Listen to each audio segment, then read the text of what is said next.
Vandazhy Chittadi കുന്നങ്കോട്ടുകുളത്തെ പൊതുകിണർ CPM പ്രവർത്തകർ ചേർന്ന് ശുചിയാക്കി. CPM Kunnankottukulam branch secretary A. അഷറഫിന്റെ നേതൃത്വത്തിലാണ് പാർട്ടി പ്രവർത്തകരും പൊതുജനങ്ങളും ചേർന്ന് കിണർ ശുചിയാക്കിയത്. പൊതുജല സ്രോതസ്സുകൾ പലതും ഉപയോഗശൂന്യമായി കിടക്കുകയും കടുത്ത വേനലിൽ കുടിവെള്ളക്ഷാമം രൂക്ഷമായതിനെ തുടർന്ന് പൊതുജനങ്ങൾ ബുദ്ധിമുട്ടിലാവുകയും ചെയ്തതോടെയാണ് കിണർ ശുചീകരണം നടത്തിയത്.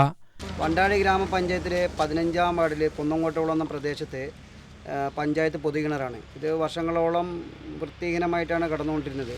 പല ജലസ്രോതസ്സുകളും പഞ്ചായത്തിലെ ഇതുപോലെ പല ഭാഗങ്ങളിലും നാശനഷ്ടങ്ങളിലും വനം പിടിച്ചിട്ടും കിടക്കുന്നുണ്ട്. വൃത്തിഹീനമായിട്ട് പൊതുജനങ്ങൾക്ക് വെള്ളം എടുക്കാൻ പറ്റാത്ത അവസ്ഥയിലേക്ക് കിടക്കുന്നുണ്ട്. അപ്പോൾ ഇവിടുത്തെ പൊതുജനങ്ങളെല്ലാവരും കൂടി ഇവിടെ 2 കോളനി പ്രദേശങ്ങളുണ്ട്. ഒരു കുന്നങ്കോട്ടുകുളം 4 സെൻറ്റ് കോളനിയും ലക്ഷം വീട് കോളനിയും 2 പ്രദേശങ്ങളാണ്. ഏകദേശം ഒരു 150 വീടുകളോളം ഉണ്ട്. ഈ വീടുകളിലൊക്കെ കുടിവെള്ളം ആശ്രയിക്കുന്ന ഇതുപോലുള്ള പൊതുജല സ്രോതസ്സുകളെയാണ്. പക്ഷേ പല വീടുകളിലെയും വീടുകളിലെ പ്രൈവറ്റ് അവരിൻ്റെയൊക്കെ വെള്ളമാണ് എടുത്തുകൊണ്ടിരിക്കുന്നത്.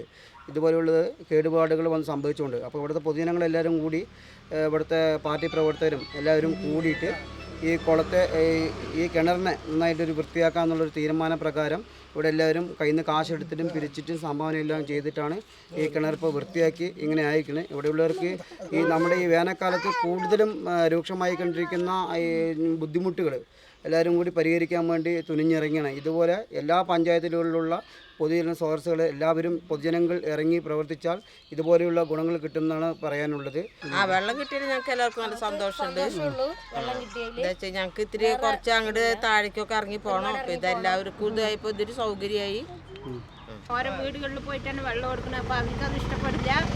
അതുകൊണ്ട് ഞങ്ങൾ ഈ കിണർ വൃത്തിയാക്കി എല്ലാവരും കൂടി ചേർന്ന് ഇങ്ങനെയൊക്കെ ആക്കിയെടുത്തതിൽ സന്തോഷം.